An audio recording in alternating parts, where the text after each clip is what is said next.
Tulifika tumevamia siku moja msitu hivi, mara wametokea wanajeshi, yule Sharifu bado mdogo. Waambia, nyinyi nani amekwambia ni mje huku? Naulizwa mimi. Nikamwambia mimi sijui, na mimi nikapanchi pale. Nikamwambia kaulizeni aka katoto. Aka ndio kametuleta huku, kaulizeni. Kadogo hivi. Kakasema mimi Mungu amenituma tuje huku, tutawakuta nyinyi, tukuombeni dua mpate vyeo na mkenda vitani msife. Wewe kuumia Pakome, wewe inakusaidia nini katika maisha ya barazaki? Katika maisha yako ya barazaki ya kaburi, kuumia kwa Pakome kuna kusaidia nini? Eti kuna watu wameenda wamemfanyia dua. Mtu mzima kabisa anaenda kumsomea dua Pakome, kavunjika mguu. Hajawahi kuwasomea mayatima wala wajane toka dunia imeumbwa. Nilikuwa nao wote wameenda akhera. Kuna kijana alikuwepo anaitwa Yahaya, mlikuwa mnamsikia. Tumemzika. Alikuwepo mwenyekiti wangu Riko, tumemzika. Imani Petro, tumemzika. Omar Bashiri, tumemzika. Alikuwepo Mkagile, tumemzika. Wengi wametangulia. Muhingo Alfani, tumemzika. Hamimboza, hilo ndio kundi langu la zamani hilo. Yaani katika watu wa zamani nimebaki mimi na mtu mmoja anaitwa Yusuf Omari. Pale alivyosikia tumefika, akatupunguzia. Akasema kiasi changu wa hiki, lakini wote nitawatoleni, nitawapunguzia. Yaani pale tuko kama nyumbani. Nyumba yote tumechukua sisi pale. Tumuombee dua, Allah muhifadhi na muongoze katika njia iliyonyooka. Wapo matajiri hawawezi. Haki ya Mungu hawawezi. Kuna tajiri mmoja ana hela, huyo jeuri. Sikiliza, nataka kumaliza hapa. Huyo jeuri. Na siku ya kiyama ukiulizwa huyo mtu ubaili wake, ukiacha kumtaja jina unakwenda motoni. Kijana mmoja huyo, hii wanairudia hii kila mahali. Ana hela hatari. Huyo jamaa ana hela. Acha. Yuko Dar es Salaam huko sehemu moja. Dar es Salaam. Yule kijana ni mtu wa Upare. Amefika Dar es Salaam, watu wamempokea yule kijana. Anaishi Dar es Salaam huko. Allah akamjalia. Akapata hela ghafla. Akanunua hivi viaisi hivi kama 100. Hivi viaisi anavyo kama 100. Dar es Salaam yote vimechafuka vya kwake. Akamjalia Allah, akajenga nyumba, akanunua, anazo 100. Akamjalia Allah hela, akanunua mabasi Yutom haya.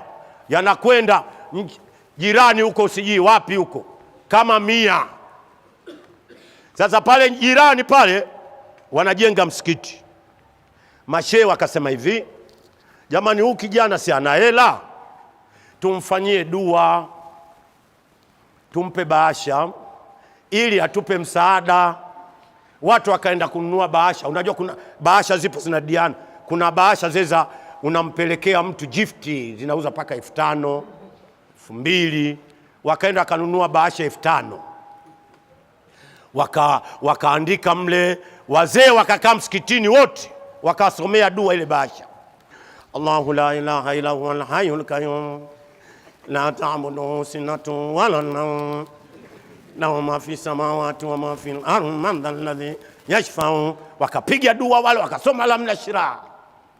Walivomaliza wakamtuma mzee, wakamwambia mpelekee. Yule bwana akaipokea ile, akasema mashaallah nitaifanyia kazi. Ikapita wiki. Wallahi wa billahi na hapa siku ya Ijumaa, ile bahasha wazee ilivyokuja wakajua mna dola, kufungua 1,000. Kufungua kaweka 1,000 kwenye bahasha. Yaani alivyokuwa na roho mbaya yule, kawadhulumu wazee 4,000. Wamenunua bahasha 5,000, alafu kaweka 1,000. Tajiri kadhulumu hela msikiti. Nyie mnasemaje kama mtu huyo? Haya maneno mnajua joking? Wallahi wa billah. Sio kama nimeyasikia. Mimi mwenyewe namjua. Na msikiti huo nimeenda nimeambiwa. Na namjua jirani yangu, namjua. Hajawahi kuingia msikitini na hii mpaka dunia itaisha. Siku akiingia msikitini atapishana na majamvi, yeye anaingia, majamvi yanatoka.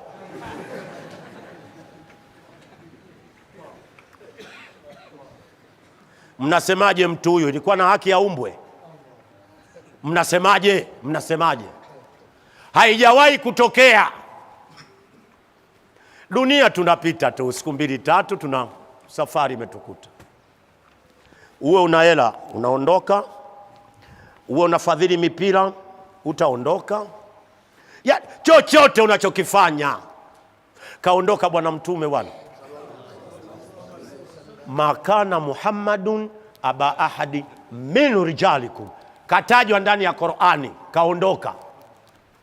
Yani Muhammad katika Qur'ani katajwa mara 5, wama Muhammad ila rasul, mara 5 katajwa, kaondoka. Hakugoma kufa, kaondoka. Baada ya hapo Mungu akamsifu, hakika yako Muhammad una tabia njema, kaondoka. Wewe umetajwa kwenye hadithi? Nyie mlikuwa humo, mko kwenye hadithi dhaifu? Kwenye Qur'ani mmo? Mnabaki duniani mnafanya nini?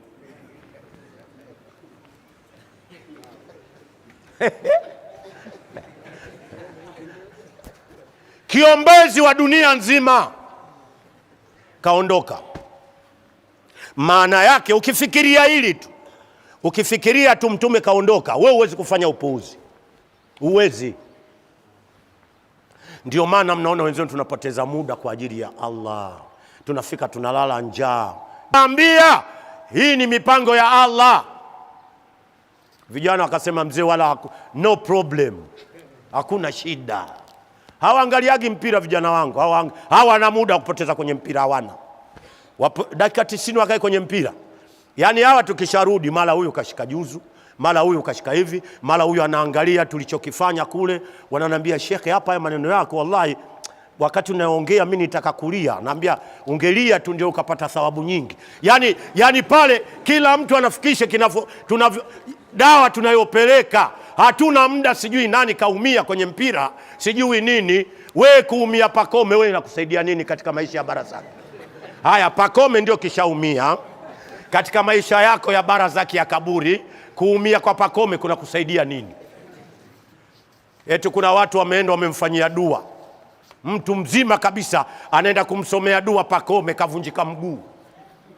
Hajawahi kuwasomea mayatima wala wajane toka dunia imeumbwa. Kwanza mnanielewa, mnielewi? Mtu anaenda kumsomea mtu dua aliyeumia kwenye mpira.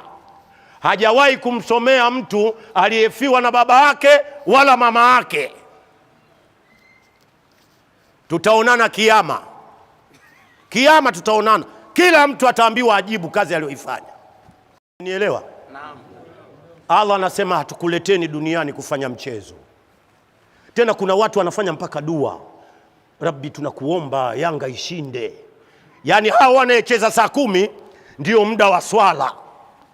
Wenzao wanaswali, wao wanacheza mpira. Kwanza nyie mnanielewa? Mtume anasemaje mtu mwenye kuacha swala moja? Nyie si mmesoma, nyie si warangi. Yani mtu mwenye kupitwa sala moja, Mtume anasemaje? Jina lake linaandikwa katika moto wa Jahannam. Sijawaambia msiangalie. Angalieni sana tu, wala msipate tabu. Na zile dakika zinazoongezwa kaeni sana tu, wala msipate tabu. Lakini kila mtu atasimamishwa akaeleze muda wake kaufanyia nini katika maisha ya dunia. Huu muda mnauona hapa mnakawia huu, kiyama wewe utajuta huu muda utongekaa hata siku 100 humu ndani. Malaika wamezunguka msikiti wanamwambia ya Rabbi, waja wako wako ndani wanasikiza maneno yako na ya Mtume, wasamehe madhambi yao.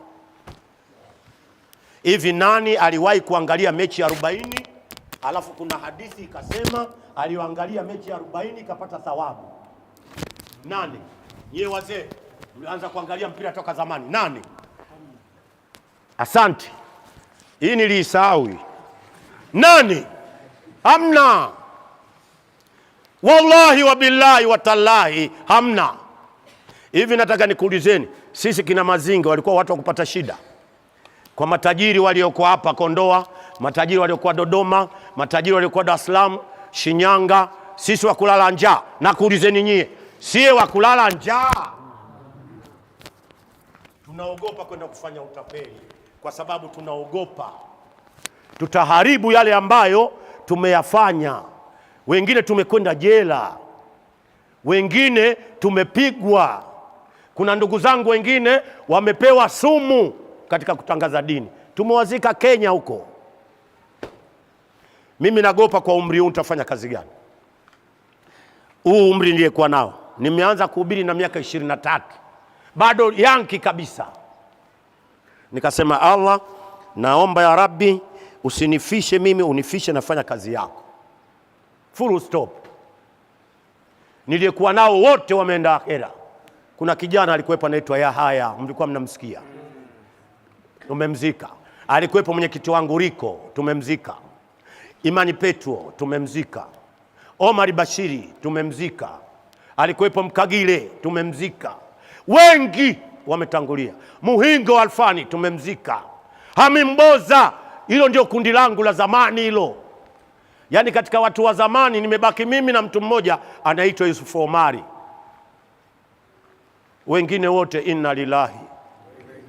Katika vijana nilioenda nao Kongo, kuna vijana nilienda nao Kongo na yule mzee Sharifu, yule mtoto wake Matongo, baba, mtoto, mama, sijui kaka mtu, tuliyekwenda watu 10, 9 wote wameondoka, nimebaki mimi. Tulifika tumevamia siku moja msitu hivi, mara wametokea wanajeshi, yule Sharifu bado mdogo. Waambia, nyinyi nani amekwambieni mje huku? Naulizwa mimi. Nikaambia mimi sijui, na mimi nikapanchi pale. Nikaambia kaulizeni aka katoto. Aka ndio kametuleta huku, kaulizeni. Kadogo hivi. Kakasema, mimi Mungu amenituma tuje huku, tutawakuta nyinyi, tukuombeni dua mpate vyeo na mkenda vitani msife. Ikawa salama yetu. La sivyo ingekuwa inna lillahi. Na huko unipeleki mpaka kiyama, unipeleki. Wallahi unipeleki. Lakini angalia wallahi matunda ya Uislamu. Kuna watu kazi yao wapo wanamsifu mtume tu.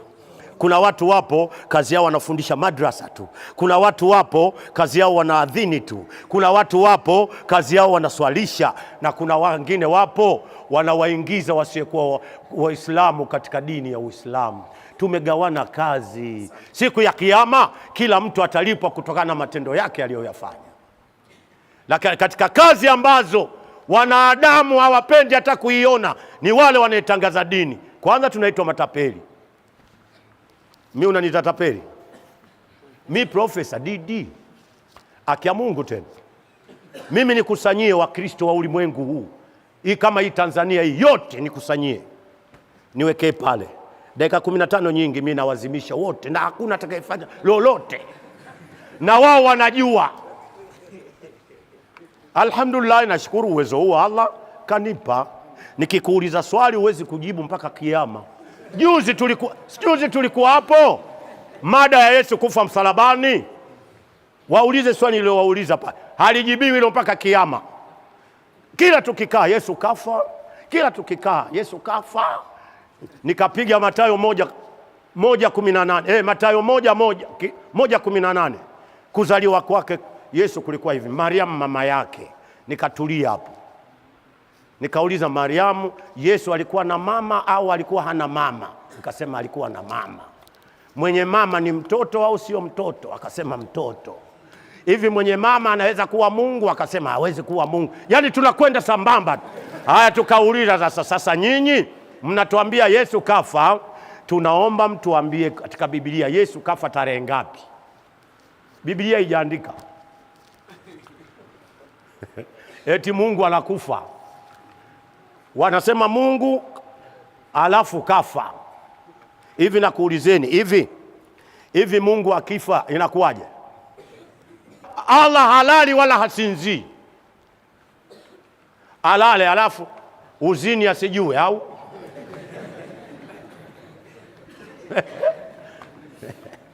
Eti Mungu kalala, wanasubiri anakoroma, watu wanafanya shughuli. Huyo sio Allah. Nikuombeni nyinyi wote mliobaki hapa kwa hizi dakika nilizotumia hizi, wallahi wa billahi wa tallahi, Allah atuandike katika daftari la waja wema. Tuseme amin. Amin.